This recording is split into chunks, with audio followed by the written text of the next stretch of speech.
What's up, everyone? Welcome back to the channel. We've got a 2009 2500 Z71 4x4 in the house.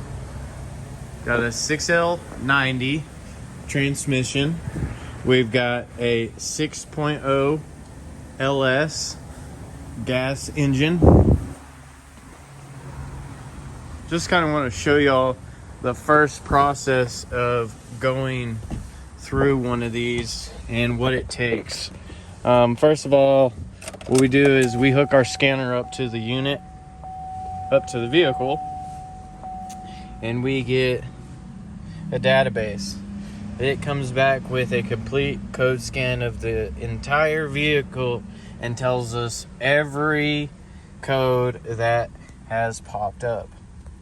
As you can see, we have some transmission codes here. That's what we're looking for. Oh, it's actually all we had, which that's good. So, but this right here, that torque converter clutch system stuck off. So we're having some issues with our torque converter clutch system. Just that right there. Not being a circuit issue or a voltage issue. That right there is gonna tell me a lot about this unit. And the transmission fluid is actually fried. The converter is failing, so the system is stuck off. It's trying to perform a TCC lockup, and it is probably not doing it, or is stuck completely off, and it's not working at all. So that's why we have one of these codes come up. The transmission control module request, just telling you you're having an issue in the engine state. So what it's telling you is you have a transmission code. But other than that, we're going to be replacing the TCM, which is a transmission control module. It's what we'll be replacing in this thing. That's actually in the pan, and it is very, very important to this unit. You can have a good working unit, and if this does not work, the unit does not work at all.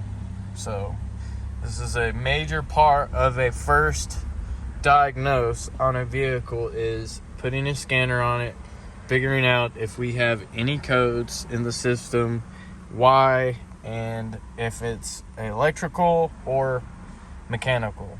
So I've cleared those codes. They did not come back. So you're going to notice here, I'm going to just do a little quick key on, start the unit.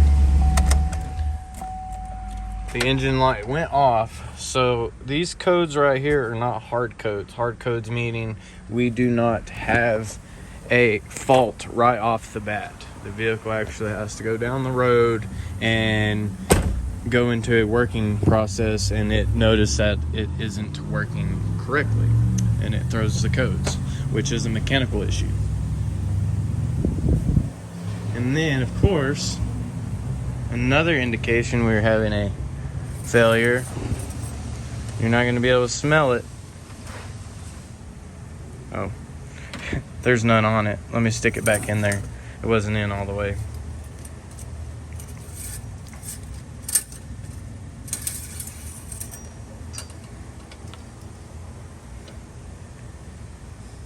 And our fluid is black. It is fried. It's burnt. Fluid should be cherry red. I know you can't smell it, but this fluid is not smelling very good at all. But we're going to go ahead and leave this out because we are pulling the unit. We are going to disconnect our battery and disconnect the negative terminal. And that's everything up top. We'll see y'all down below. Alright, we've got our vehicle in there.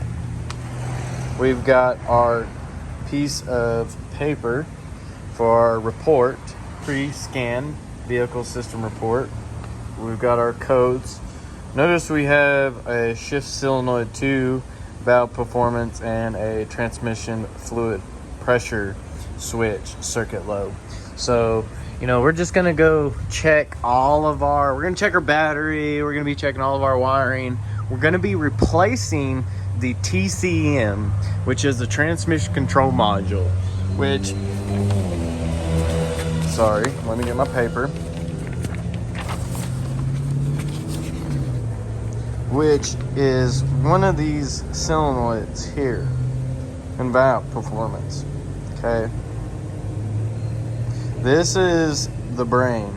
We're gonna get rid of this stuff here because what's gonna be happening is trash is circulating through our transmission, and which is causing stuck valves, stuck solenoids, and causing false codes if there are actually not any electronical faults present.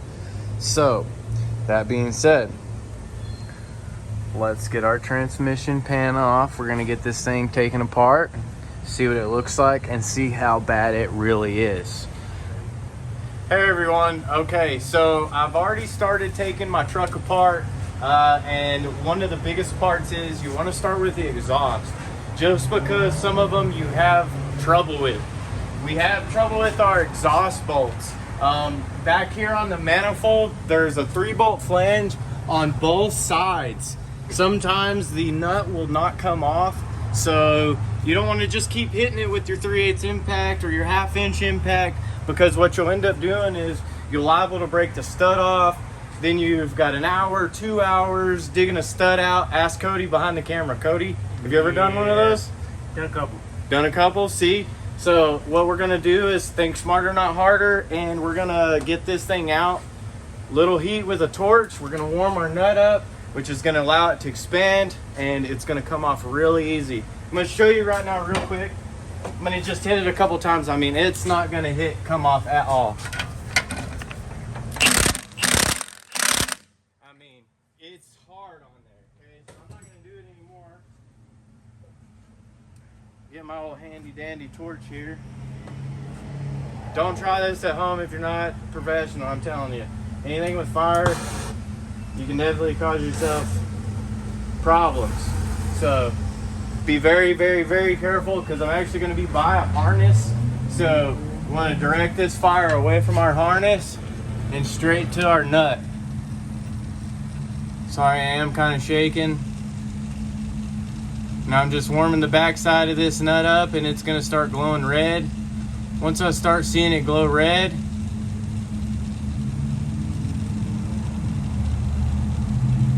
the heat has penetrated through, and we're good to go.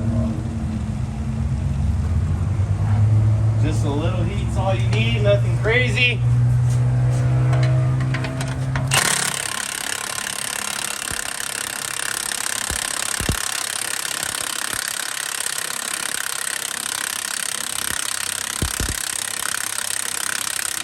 Really?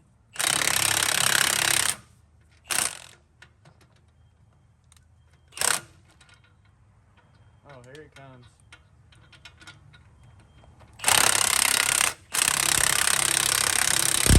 Okay, everyone, sorry, we are back.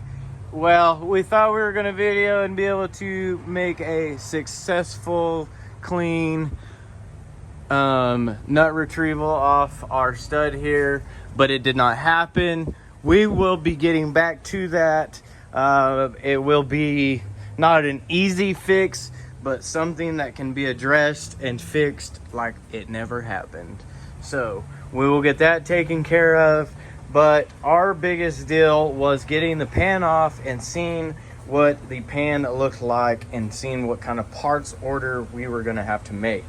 If these things come and they're nothing but a pile of rubbish in the bottom of the pan, and this one isn't, but we do have a torque converter failure, like I was talking. You can see, I mean, just all the awful flake. I mean, it's everywhere. So we're gonna get this back on the vehicle. This is your TCM, transmission control module, your solenoids, You have your pillow switch or neutral safety switch, whatever y'all guys would like to call it. Also, oh, actually your pillow switch is on the inside. I'm so sorry. Pillow switch is underneath here. This is actual neutral safety switch, a range sensor, so range selector, whatever you'd like to call it, guys. That is it right there. I'm gonna pull our filter down real quick, and look at that. So no fluid came out of that at all. So no fluid is circulating. This thing is completely stopped up. I mean, it'll come through, but it's completely stopped up. This thing couldn't pump anymore. So we're gonna have to probably get on the phone with our parts guy and order a pump with a bell housing. What sucks is the actual bell housing is part of the pump in this unit. So this might be an expensive fix. Not might, is gonna be a very expensive fix. So y'all guys stay tuned. Teardown coming soon, and some more R&R work. There you have it, ladies and gentlemen. When the exhaust is on the ground, that's what success looks like, especially when you're fighting a locked down nut on your stud here. We have our tool. We're gonna straighten up our threads, in which it's good, it won't spin on, so I'll have to get a socket and I'll show y'all. We're gonna correct our threads there to where we can get a nice new nut on the end of our stud. If not, we can heat our flange here and we're able to take our stud out and able to put a bolt in. So either way, we do have the tools for the job. It sucks we have to do it this way. Sometimes this is what you run into, even trying to do it the right way. So it's part of it. And get the transmission the rest of the way out. We're gonna get our stud fixed, try to. If not, I'll let you know what we have to do. Get this thing the rest of the way out to where y'all can see it tore down on the autopsy table. There we have it. We've got a new rear main seal, new cover. We are about to flush the transmission lines out, and he is quick. He's already got it built. I just got it out of the vehicle and he's that fast. I mean, this thing is built, ready to go with a heavy duty converter. One of the biggest issues of a failure on these is the torque converter. So that's one of the things you want to replace. Also, if you got a rear main seal and rear cover leak, you're there, replace it. Take care of it. What's up, everyone? So we are back, and I almost forgot. Cody reminded me that we did not do an update on our stud on the manifold here, and we were able to get some nice new threads with our tool here, and we're able to get us a nice new nut. Got our anti-seize on our stud, and looky there, like brand new, ladies and gentlemen. So sometimes things you can do it the right way and still run into problems, but if you got the right tools and take your time, you can get the job done correctly. So that's how we do that there. Hate to say this, but this is probably going to be the last video of this unit. This is the new one going in. We have already rebuilt it, gonna get it all repainted. So we were running behind. Y'all know what to do. If you like the video, go give us a double thumbs up. Go subscribe to the YouTube channel, because you never know what you're gonna see next. Y'all have a wonderful day.